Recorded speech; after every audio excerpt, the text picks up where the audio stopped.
Asimismo, existen procedimientos para el control y vigilancia y origen de esos recursos, y su incumplimiento o el incumplimiento de esas normas constitucionales radican en una unidad que depende, o sea, a través del IFE. Esa fiscalización de las finanzas de los partidos políticos está a cargo de un órgano técnico del IFE. El artículo 84 del COFIPE dispone que esa unidad tendrá plazos para verificar esos gastos, y dice ese artículo 84 del COFIPE que la verificación de los gastos que tengan los partidos políticos en esas campañas será de acuerdo con relación al 85, determina que en casos de excepción y previo acuerdo del Consejo General, la unidad podrá abrir procesos extraordinarios de fiscalización. Para que se abran procesos de fiscalización se necesita un acuerdo general del IFE. En todo caso, los procesos extraordinarios deberán estar concluidos en un plazo máximo de 6 meses, salvo que el Consejo General apruebe otra cosa, y esto tiene que ser por acuerdo del propio IFE. Esos acuerdos, señala el propio COFIPE, que elabore el IFE, pueden ser impugnados ante el Tribunal Electoral del Poder Judicial de la Federación.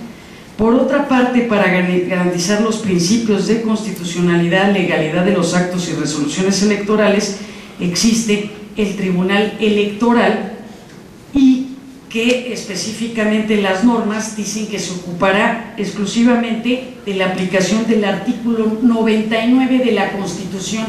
No nos dice el artículo 41, no nos dice el primero, no nos dice el quinto, el sexto, el 123, nos dice que el Tribunal Electoral está para verificar el cumplimiento de lo que señala el artículo 99 de la Constitución.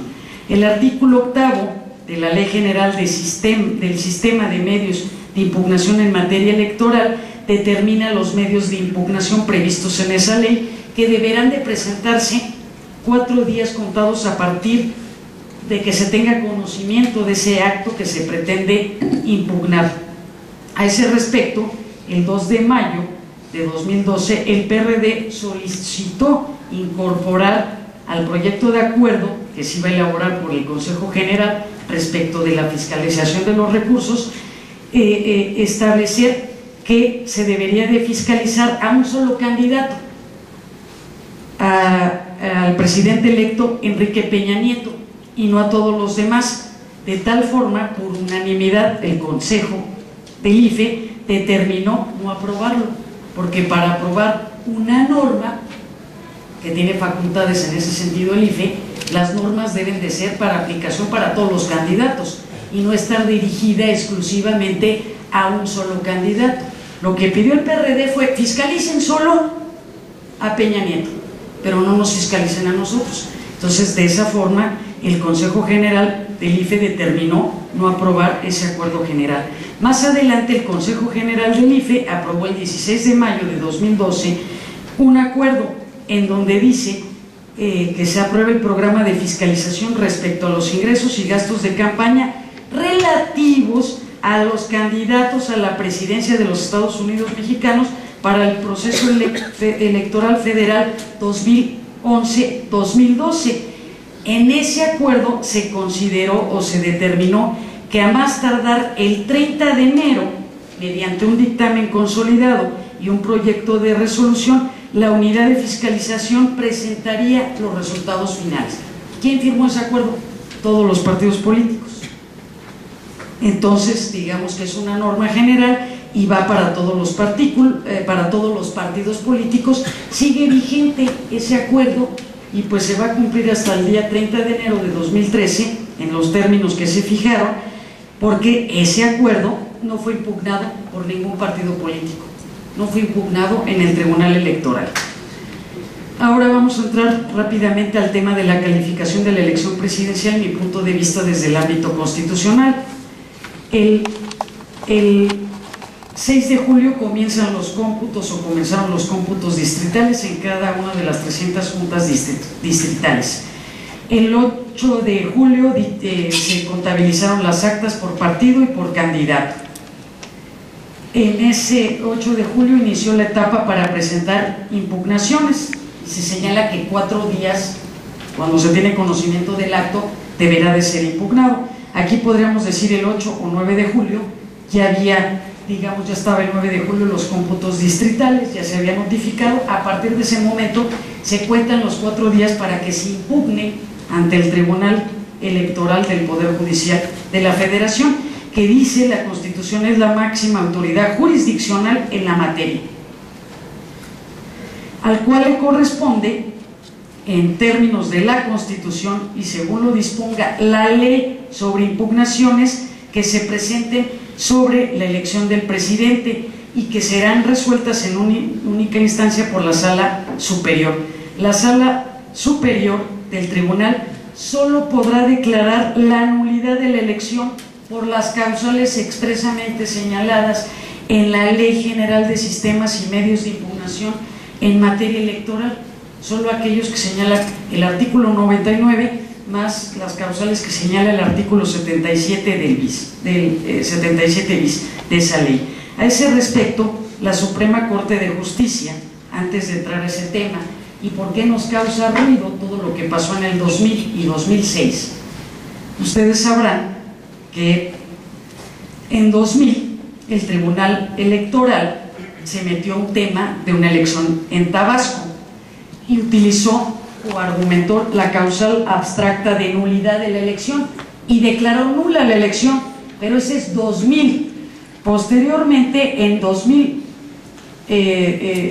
con los problemas que se tuvo durante la elección del 2006, se modificó la Constitución, el artículo 99, para poner expresamente cuáles iban a ser las causales en la ley para la nulidad de una elección. Sin embargo, a pesar de eso, el Tribunal Electoral le cambió el nombre a esa causal abstracta de nulidad de la elección que había inventado en el 2000 y le puso nulidad de la elección por violación a los principios constitucionales. Es una resolución de 2008 y ya estaba vigente la reforma constitucional al artículo 99. ¿Qué es lo que sucedió? Porque ahora le cambió el nombre y le puso nulidad de la elección por violación a los principios constitucionales. Inmediatamente la Suprema Corte de Justicia de la Nación, en enero de 2010, y cito, dice que el tribunal, a través de jurisprudencia, entró a conocer la Suprema Corte de lo que estaba haciendo el Tribunal Electoral, que no le pareció correcto, y tiene una jurisprudencia donde dice que el Tribunal Electoral del Poder Judicial de la Federación sí resuelve respecto de la inconstitucionalidad de una norma electoral, o si se aparta de criterios de la propia jurisprudencia sustentada por la propia Suprema Corte de Justicia de la Nación, infringe el artículo 105 de la Constitución y también infringe el artículo 235 de la Ley Orgánica del Poder Judicial de la Federación. En este sentido, y aquí difiero, el Tribunal Electoral no es un tribunal constitucional. El único tribunal constitucional que tiene nuestro país es la Suprema Corte de Justicia de la Nación, y lo está diciendo en esta jurisprudencia. Cito, dice esa jurisprudencia del Pleno de la Suprema Corte que cuando se refiere a la interpretación directa de un precepto constitucional, es obligatorio que el Tribunal Electoral aplique la jurisprudencia constitucional que hay en base a principios que tenga cualquier artículo constitucional, y que además tiene que actuar el Tribunal Electoral exclusivamente conforme a lo que señala el artículo 99 de la Constitución, y dice, por tanto, dicho Tribunal Electoral no está facultado para hacer consideraciones ni pronunciarse sobre la constitucionalidad de una norma general electoral, por ser una atribución exclusiva de la Suprema Corte de Justicia de la Nación. En este sentido, de aquí se deduce que al incurrirse, o que el Tribunal Electoral hubiese incurrido en irse más allá del artículo 99, hubiese violado el artículo 105 de la Constitución y la propia ley orgánica, porque nada más está facultado para aplicar las causales que señala el artículo 99 de la Constitución con la Ley General de Sistemas y Medios de Impugnación. Entonces no se puede pronunciar sobre la inconstitucionalidad o los principios que están en el artículo 41, y así lo dice la propia Suprema Corte de Justicia. Cuando uno lee este criterio, para mí es un regaño muy fuerte al Tribunal Electoral del Poder Judicial de la Federación. ¿Por parte de quién? De la Suprema Corte de Justicia de la Nación. Y es obvio, porque inventó causales y una interpretación que va más allá del principio de seguridad jurídica que debe de tener todo órgano jurisdiccional. Entonces, lo que hizo en el 2000 y en el 2008 el Tribunal Electoral no garantizó la seguridad jurídica al anular elecciones, sino que lo que hizo fue violentar el derecho humano a la seguridad jurídica de todos los involucrados. Entonces, lo que está haciendo la Suprema Corte de Justicia es decirle al tribunal, con esa jurisprudencia, o te ajustas o te ajustas, porque estás cayendo en violaciones a la Constitución y a la propia ley orgánica de la Constitución. ¿Cuáles son esas causales por las que nada más puede conocer el Tribunal Electoral?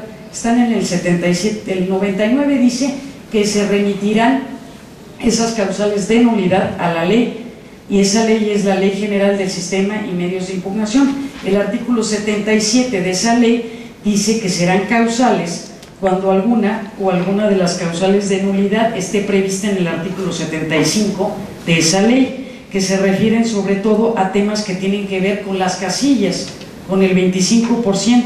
Por ejemplo, está una, no instalar las casillas en un 25% de todo el territorio nacional, que los paquetes no se entreguen en el término a el IFE, y de alguna forma ahí también en 25%, todo es en 25%, haber mediado dolo o error en la computación de los votos, que se haya computado mal en un 25% de toda la votación, haber impedido el acceso de representantes, ejercer violencia o presión sin causa justificada. Es así que cuando yo lo observé, y soy colega tuitera de mi compañero John Ackerman, yo dije, pues no va a proceder esto, porque inmediatamente la Constitución, leyendo la Constitución, leyendo la Ley General y conociendo también la jurisprudencia, pues exclusivamente el Tribunal Electoral no es un tribunal constitucional y solo tiene que conocer de esos aspectos. El 9 de julio, como ustedes saben, pues ya el 9 de julio se terminó el cómputo, fueron notificados. El 12 de julio la coalición Movimiento Progresista presentó ese recurso de inconformidad y le puso también un nombre, digamos, amplio en ese sentido, para alegar que se declarara inválida la elección, argumentando que se violentan los principios constitucionales. ¿Quién puede conocer de la violación a principios constitucionales? La Suprema Corte, y con la propia jurisprudencia. ¿Cuál es el mecanismo? A través de una acción de inconstitucionalidad que se hubiese presentado ante la propia Suprema Corte de Justicia de la Nación y que no se hizo. ¿Cuál es otro mecanismo? Que ese acuerdo general que hizo el IFE fuese impugnado, pero nadie lo impugnó. Entonces, pues prácticamente, digamos que de alguna forma, y no estoy yo tan satisfecha con la función del Tribunal Electoral, porque el Tribunal Electoral, para hacer más de 1000 páginas, no había ningún sentido de hacer tantas páginas en una sentencia, porque era ajustarse a lo que ha dicho la Suprema Corte de Justicia de la Nación específicamente, y ver los temas que tienen que ver con el artículo 99 constitucional y la Ley General de Sistemas y Mecanismos de Impugnación. ¿A quién se engaña? A toda la sociedad en su conjunto, porque un tribunal que no dice tajantemente que no proceden estos puntos y lo dice de manera rápida, se presta otra vez a la incertidumbre jurídica.